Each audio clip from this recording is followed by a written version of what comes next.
అడవిసిగలో అనంత త్రివేణి జలసిరి, అందాల కోనలో ఆధ్యాత్మిక పెన్నిది, సాక్షాత్తు ఆదిదేవిని అద్భుత లీలలకు నెలవు, ప్రపంచంలో ఎన్నో అరుదైన విశేషాలతో భక్త కోటిని తరింపచేసే శ్రీ కాళేశ్వర ముక్తేశ్వర దేవాలయం గురించి ఈరోజు వీడియోలో తెలుసుకుందాం. కాళేశ్వరానికి శివుడు ఎలా వచ్చాడు? ఒకే పానవట్టం పైన రెండు శివలింగాలు ఎందుకు పూజింపబడుతున్నాయి? ఇక్కడ యమకోణంలో ప్రవేశించి గండదీపాలు వెలిగిస్తే నరకబాధలు తొలగిపోతాయని అంటారు. ఇందుకు కారణాలు ఏమిటి? స్వయంభూగా వెలిసినటువంటి శ్రీ సరస్వతి దివ్య క్షేత్రాన్ని, అరుదైనటువంటి సూర్య దేవాలయాలను పూర్తిగా మీకు ఈ వీడియోలో చూపిస్తూ మీకు క్లారిటీగా అర్థమయ్యే విధంగా చెప్తాను. ఎన్నో ప్రత్యేకతలకు నిలవైనటువంటి ఈ పవిత్ర దేవాలయాల విశేషాలు చాలా ఇంట్రెస్టింగ్గా, పవర్ఫుల్గా ఉంటాయండి. సో వీడియోని ఎక్కడ స్కిప్ చేయకుండా ఎండ్ వరకు చూసేయండి. ఇక ఆలయంలోకి ప్రవేశిద్దాం. శ్రీ కాళేశ్వర ముక్తేశ్వర దేవాలయానికి ప్రత్యేకంగా 4 వైపుల నుంచి 4 రాజగోపురాలు, 4 ధ్వజస్తంభాలు, 4 నందీశ్వరులు ఉంటారు. ఆలయం చుట్టూ 4 ద్వారాల ద్వారా ప్రవేశించినా కూడా లోపల 4 ద్వారాలతో గర్భగుడి ఉంటుంది. అంటే 4 వైపుల నుంచి కూడా ఆ పరమేశ్వరుణ్ణి మనం దర్శనం చేసుకోవచ్చు. మొదటగా మనము తూర్పు ద్వారం గుండా దేవాలయంలోకి ప్రవేశించాల్సి ఉంటుంది. అలా దేవాలయంలోకి ప్రవేశించగానే మనకు ముందుగా ధ్వజస్తంభం, ఆ తర్వాత నందీశ్వరుడు మనకు దర్శనం ఇస్తారు. నందీశ్వరునికి ఎడమ భాగంలో మనకు యమకోణం, అలాగే గండదీపం కనబడుతుంది. ఇక్కడ 10 రూపాయలు చెల్లించినట్లయితే మనము ముందుగా ఈ యమకోణంలోకి ప్రవేశించాల్సి ఉంటుంది. ముందుగా మనం పడమర భాగాన నించొని తూర్పుకు ఎదురుగా వెళ్ళాలి. ఆ తర్వాత కుడివైపుకి అంటే దక్షిణ భాగం నుంచి యమకోణం ద్వారా మనము లోపలికి ప్రవేశించి ఉత్తర ద్వారం నుండి బయటికి రావాల్సి ఉంటుంది. ఆ తర్వాత పక్కనే ఉన్నటువంటి గండదీపం ఉంటుంది. ఆ గండదీపంలో నూనె పోసి మనం నమస్కారం చేసుకోవాలి, గోత్రనామాలు చదువుకోవాలి, శివనామస్మరణ చేసుకుంటూ ఉండాలి. ఇలా యమకోణంలోనికి మనం ప్రవేశించినప్పుడు మనకున్నటువంటి యమ బాధలు, యమ దోషాలు, నరక బాధలు తొలగిపోయి మనం చేసినటువంటి పాపాలన్నీ కూడా తొలగిపోయి ఆ పక్కనే గండదీపంలో నూనె పోయటం వల్ల మనకు రాబోతున్నటువంటి గండాలన్నీ తొలగిపోతాయని, యమ బాధలు తీరిపోతాయని ఇక్కడ ప్రశస్తి.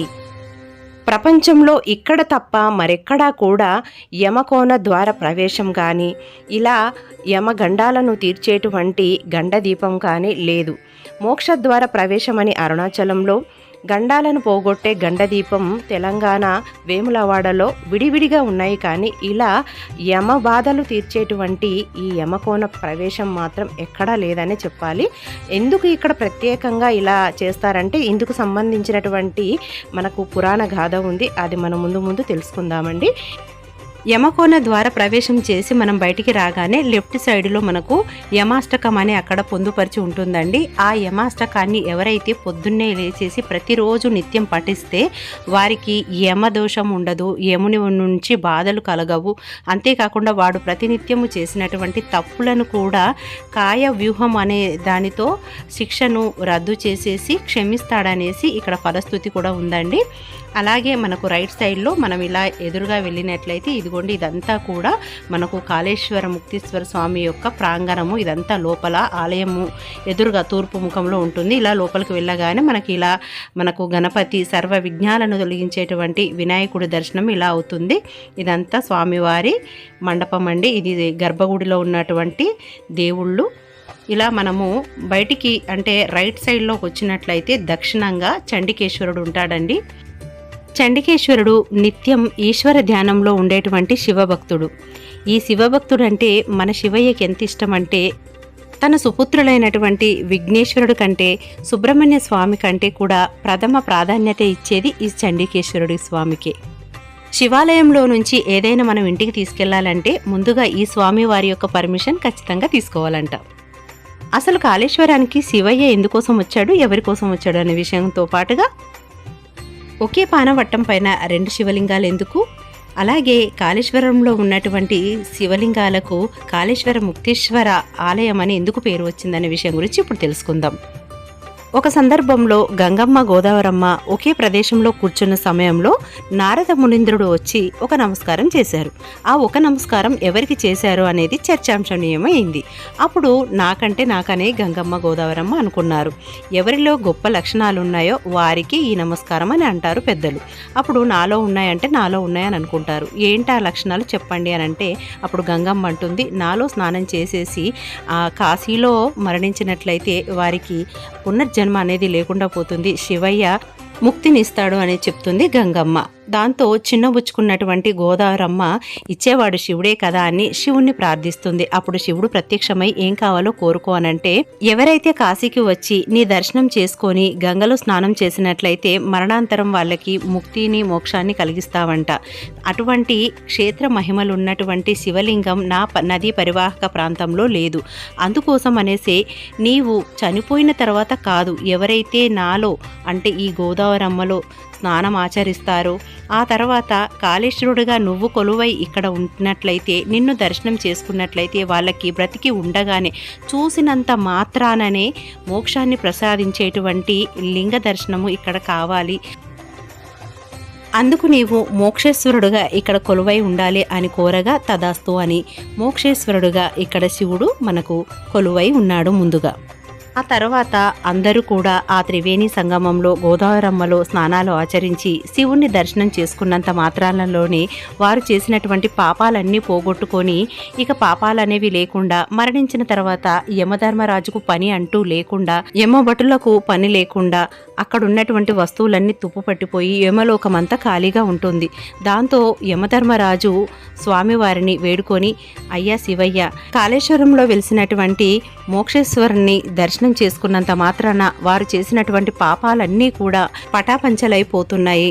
వారు చేసినటువంటి చెడు కర్మల ఫలితం వారు అనుభవించకుండా పోతున్నారు. నాకేమీ పని ఉండట్లేదు స్వామి అని వేడుకోగా అప్పుడు పరమేశ్వరుడు చిరునవ్వు నవ్వి, నాతో పాటుగా నీవు కూడా లింగాకారం దాల్చి ఇక్కడికి వచ్చినటువంటి భక్తులు రాగానే వారి యొక్క పాపాలను నువ్వు తొలగిస్తే నేను వారికి మోక్షాన్ని ప్రసాదిస్తాను.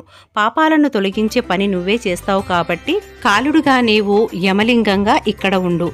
నీ దగ్గర దర్శనం చేసుకొని పాపాలను పోగొట్టుకొని నా దగ్గరికి వస్తారు కాబట్టి వచ్చినటువంటి భక్తులకి మోక్షాన్ని ఇచ్చి ముక్తేశ్వరుడుగా నేను కొలువై ఉంటాను. నిన్ను దర్శనం చేసుకున్నాకే నన్ను దర్శనం చేసుకోవాల్సి ఉంటుంది భక్తులు. ఒకవేళ అలా నిన్ను దర్శనం చేసుకోకుండా నా దగ్గరికి వచ్చినట్లయితే వారు చేసినటువంటి పాపాలకు యమలోకానికి తీసుకెళ్లవచ్చు అని వరమిస్తాడు. ఇలా ఒకే పానవట్టం పైన యమలింగం, శివలింగం రెండు కొలువై ఉంటాయి. మొత్తానికి కాళేశ్వర ముక్తీశ్వర స్వాములు మనకిక్కడ దర్శనమిస్తూ ఉంటారు. కాళేశ్వర ముక్తీశ్వర స్వామిని 4 ద్వారముల నుంచి మనం దర్శనం చేసుకొని మనం బయటికి రాగానే ఇక్కడ కళ్యాణ మండపం ఉంటుంది. ఈ కళ్యాణ మండపంలో శివపార్వతులకు నిత్యం కళ్యాణం జరుగుతూ ఉంటుంది. ఎవరైనా చేయించుకోవాల్సినటువంటి దంపతులు ఇక్కడ కళ్యాణం జరిపించుకోవచ్చు. చాలా ఎక్కువ మంది ఉన్నప్పుడు విశేషమైనటువంటి సందర్భాలలో కూడా దంపతులతో సామూహికంగా కూడా జరపబడును. మనం ఒక్కరుగా చేయించుకోవాలనుకుంటే కూడా చేస్తారండి. స్వామివారికి జంజం ఇస్తున్నారు చూడండి. ఓం నమః శివాయ. ఎంత బాగుంటుందోనండి ఈ కళ్యాణ మండపం అయితే చాలా బాగుంటుందన్నమాట. శివపార్వతుల కళ్యాణము మనకు కళ్ళ ముందే కనబడుతున్నట్టుగా ఉంటుంది. అక్కడ వెనకాల ఉన్నటువంటి దేవతలతోటి చాలా బాగుంటుందండి. ఇక్కడ సామూహికంగా కుంకుమార్చనలు కూడా జరుగుతూ ఉంటాయి అన్నమాట. అమ్మవారు శుభానందాదేవిగా ఇక్కడ వెలిసి ఉన్నారు. అమ్మవారికి ఇక్కడ ప్రత్యేకంగా కుంకుమార్చనలు జరుగుతూ ఉంటాయి. విడిగా చేయించుకోవచ్చు లేదా సామూహికంగా కూడా జరిపిస్తారు. కుంకుమ పూజ చేసుకున్న తర్వాత ఆ కుంకుమను మనం ధరించిన తర్వాత 10 మందికి ఆ కుంకుమను అయితే పంచాలండి. అప్పుడే పూజా ఫలితం అనేది మనకు సంపూర్ణంగా లభిస్తుంది. ఒక్క కుంకుమ పూజే కాదండి, ఇంకా ఏ పూజ అయినా ఆ పూజ ఫలితాన్ని 10 మందికి పంచడం మంచిది. ఈ శివపార్వతుల కళ్యాణ మండపం పక్కనే మనకు శ్రీ శుభానంద దేవిగా మనకు పార్వతీదేవి దర్శనమిస్తూ ఉంటారు. ఇక్కడ ద్వారపాలకులుగా చండీముండి ఉంటారు. సర్వమంగళ మాంగళ్యే శివే సర్వార్థ సాధకే శరణ్యే త్ర్యంబకే గౌరీ నారాయణీ నమోస్తుతే. ఓం శుభానందదేవి నమో నమః. ఓం శ్రీమాత్రే నమః. అమ్మవారు చూడండి ఎంత బాగున్నారో. నాకైతే ఇక్కడ అమ్మవారిని చూసినప్పుడల్లా ప్రతిసారి శ్రీ వాసవి కన్యకా పరమేశ్వరి అమ్మవారిలాగే అనిపిస్తూ ఉంటుందండి. అయితే ఇక్కడ శివుడు ముక్తీశ్వరుడుగా మనకు దర్శనమిస్తూ ఉంటే పార్వతీదేవి శ్రీ శుభానందదేవిగా మనకు దర్శనమిస్తూ ఉంటారు. ఓం శ్రీమాత్రే నమః. ఈ ఆలయంలో కూడా కుంకుమ పూజలు చేస్తూ ఉంటారండి, శ్రీచక్రానికి చేయిస్తూ ఉంటారు.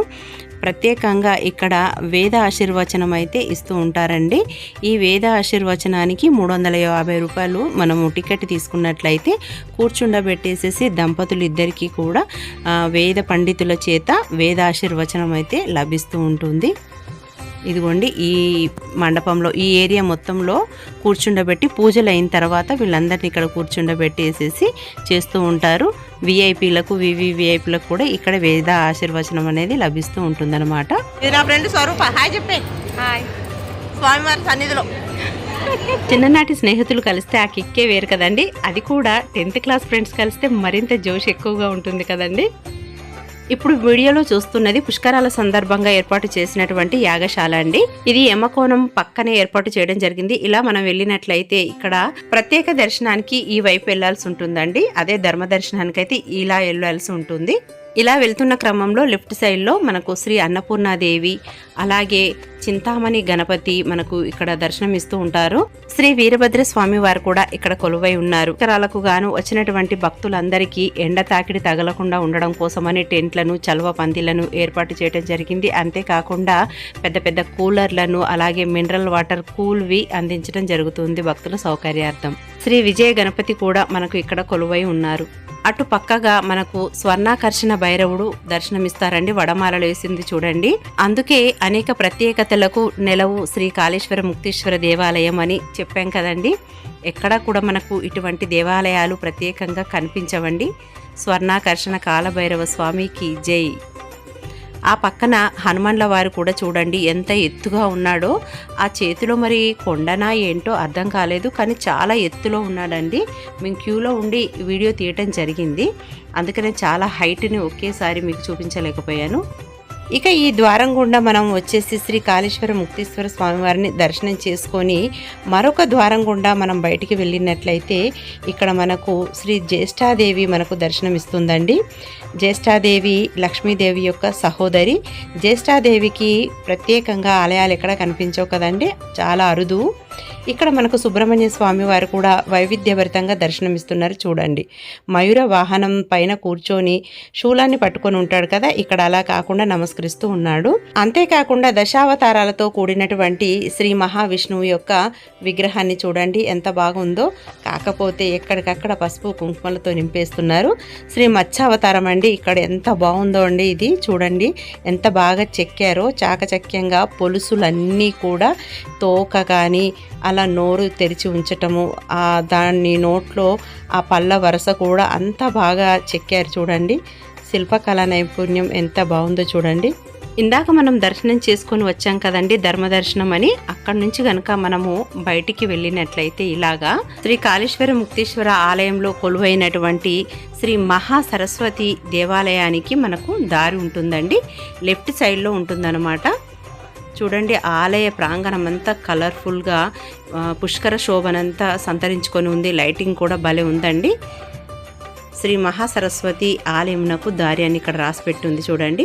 అటు పక్కగా మనకు శివయ్య ఎంత బాగా వెలుగుతూ ధ్యాన ముద్రలో ఎలా ఉన్నాడో చూడండి, తపస్సు చేసుకుంటూ. సరస్వతి పుష్కరాలకు సందర్భంగా ఆలయాన్ని అంతా డెకరేషన్ చేశారండి లైటింగ్స్తో. చాలా వైభవంగా వెలుగుతుంది. అమ్మవారి యొక్క ధ్వజస్తంభం అలాగే అమ్మవారి యొక్క వాహనం మయూరం. ఇప్పుడు చూస్తున్నటువంటి అమ్మవారు స్వయంభూగా ఇక్కడ వెలిసినటువంటి సరస్వతి మాత. కానీ ఇక్కడ ఎందుకు ఇలా పెట్టారో నాకైతే అర్థం కాదండి.